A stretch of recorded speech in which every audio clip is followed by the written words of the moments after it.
The gate that changed everything. They thought they could fence off his land, and he'd just take it.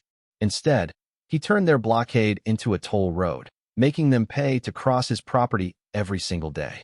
At 60, Henry Whitaker wasn't the type to make a fuss. He moved deliberately, like a man who'd learned the hard way that rushing only stirs up dust. For 35 years, he'd worked in road maintenance in Fresno, California, patching asphalt and wrangling city contracts. Now, retired, he'd sunk his savings into a rugged patch of land outside Fredericksburg, Texas, 70 miles west of Austin. It wasn't much to look at: scrubby grass, a sagging barn, a fence half-eaten by rust, but to Henry, it was freedom. He pictured mornings with strong coffee, a couple of horses, maybe some goats, and enough space to teach local kids how to plant corn or fix a tractor. This was his peace, hard-earned and long overdue. The realtor had mentioned the nearby Green Valley Homeowners Association in passing. They're for the fancy houses next door. Your land's outside their rules. Henry nodded, unbothered. He wasn't here to build a McMansion or host barbecues. He just wanted to mend the old well and grow peppers in the sun. But 3 weeks after he moved in, trouble arrived in a silver SUV. Margaret Hensley, the HOA president, stepped out, clipboard in hand, her smile as tight as her blazer. "This plot was part of the old Thompson tract," she said, like it was a court summons. "We just want to ensure it aligns with our community's look." Henry squinted. "I'm not in your HOA. Bought this free and clear." Margaret's laugh was sharp. "It's about the neighborhood's vibe. You understand." Henry didn't argue. He'd heard enough polite warnings in his life to know what was coming. He turned back to his shovel, his dog Rusty panting at his heels, figuring that was the end of it. It wasn't. 2 mornings later, Henry woke to the smell of dew and coffee, only to find a chain-link fence cutting off the only road to his gate. No warning, no note, just shiny steel glinting like a dare. The concrete around the posts was still wet. His truck was on his side, thank God, but the road was gone. He stood there, mug in hand, Rusty growling low, and felt his stomach twist. This wasn't just a fence. It was a message. At first, Henry tried talking. He knocked on the HOA's office door. No answer. He left a note. Silence. Delivery stopped. The mailman shrugged and drove off. A propane guy called, cussing about not hauling a tank across a field.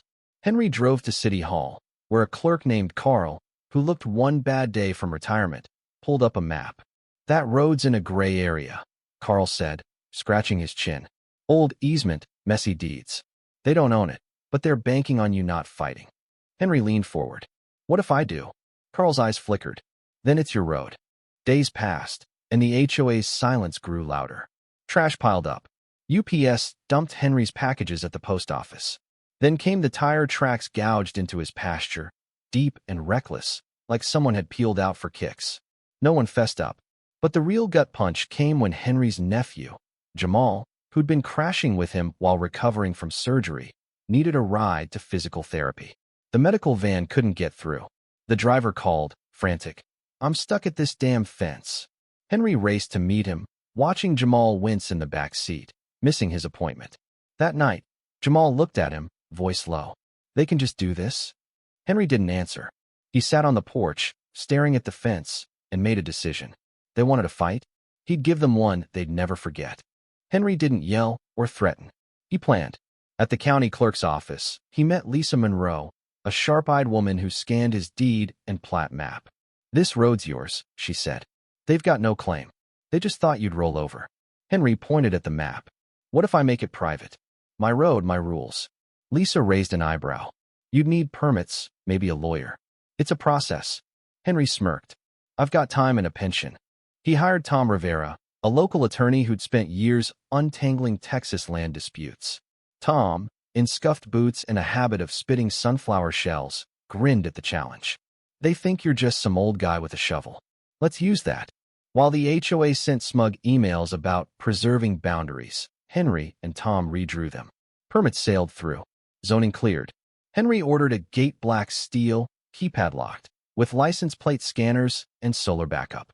He paid cash. On installation day, a few Green Valley folks watched from afar, muttering. One yelled, "What's the toll, Grandpa?" Henry didn't blink. By Friday, the gate was live, and the road they'd used as a shortcut to dodge a busy highway wasn't free anymore.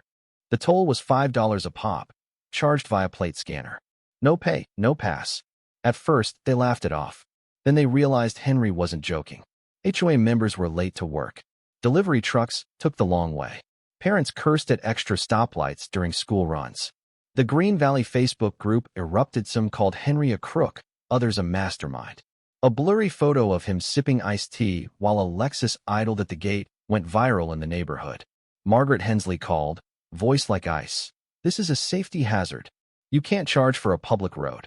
Henry's reply was calm. It's not public. It's mine. Your fence made that clear. Click. The press caught wind. A reporter from Austin's local news showed up, Mike Reddy. Henry gave her 20 words. Block a man's home. Don't cry when he fights back. Fair's fair. The clip aired, and comments poured in, some cheering Henry, others demanding he sue. But Henry didn't want a circus. He wanted his road. Jamal, still healing, saw the news and grinned. They're listening now, Uncle. Henry just nodded. He wasn't done. Deliveries were still spotty, and Jamal's therapy rides needed rerouting. Henry paid out of pocket for a private driver, gritting his teeth at the cost. Then came a handwritten note in his mailbox, no signature. Let's compromise. You've made your point. The cursive matched Margaret's from an earlier HOA notice. Henry burned it without a word. The games didn't stop. A soda-soaked cup fried the gate's keypad. Anonymous letters arrived. One night, a car revved outside at 2 a.m. Jamal started locking his door. Henry upgraded the cameras, added floodlights, and kept a rifle by the bed, not to use, but to feel steady. The toll money piled up $2,000 in a month. Henry didn't care about the cash. It was about respect. Then a shift. A neighbor, Carlos Mendez, a math teacher, showed up with $20 and an apology. Some of us didn't know what they were doing to you. Henry waved off the money, but Carlos insisted. A young couple left homemade enchiladas with a note. We're sorry. A teen asked to help with Henry's new goat pen. Cracks formed in the HOA's armor. But Margaret dug in, filing a baseless complaint with the county, claiming Henry's gate disrupted harmony. The county tossed it in minutes. Tom framed the rejection and gave it to Henry, who hung it in the barn. By spring, the HOA was fracturing. Leaked emails revealed Margaret had funded the fence with HOA money without approval. 3 board members quit. Margaret's mess was spray-painted on the clubhouse. Real estate agents reported buyers bailing over the toll road drama. Henry lowered the toll to $3 for registered plates, but jacked it to $15 for repeat unregistered users, hitting the HOA's contractors and nannies hard. They begged for receipts to bill the HOA, who ignored them. One night, a dad named Greg Turner, baby in tow, pleaded at the gate. My wife's commute is killing us with a newborn. Can we register our plate? Henry nodded. Send me the number. No charge. Word spread. Neighbors left thank you notes. A kid painted Mr. Henry's Road on a sign by the gate. Henry didn't charge most residents anymore, just the HOA holdouts. Margaret's final play was at town hall at the clubhouse. It backfired. Greg stood up, detailing his family's struggles. Carlos spoke of kids asking why Henry had to fight for his land. A nurse, Evelyn Carter, called out the HOA's obsession with control. The meeting's video hit the internet, and Henry's gate became a symbol of defiance. Then, a scare. A car lingered at the gate for 8 minutes at night. Days later, Rusty got sick, likely from tainted food tossed over the fence. Henry upgraded security again, his jaw tight. A deputy, Mike Callahan, checked on a tolling complaint, but left with eggs from Henry's goats and a grin. Off the record, I'd charge triple. Support grew. Bikers sent Henry a Stay Strong patch. The mayor signaled no interference. The HOA's isolation deepened. One night, Jamal sat with Henry on the porch. You ever think it'd go this far? Henry shook his head. Just wanted my land. Jamal leaned closer. You got more than that. By summer, the HOA was done. Margaret sent a formal letter, removed the fence, and they dropped the fight. Henry read it twice, then walked the road with Rusty, the sun low. Jamal joined him, sipping lemonade. They're waving the white flag, he said. Henry grunted. More like beige. He wasn't ready to quit, not yet. But Henry wasn't angry plus. He'd grown up in Oakland, raised by a grandmother who'd fought redlining in the 60s. She'd taught him, stand firm, but don't let the fight steal your soul. Henry felt the wait nights, checking cameras, days bracing for the next move. He missed the man who'd planned a vegetable patch, not a war. He called a meeting by the gate. No lawyers, just a table, lemonade, and cups.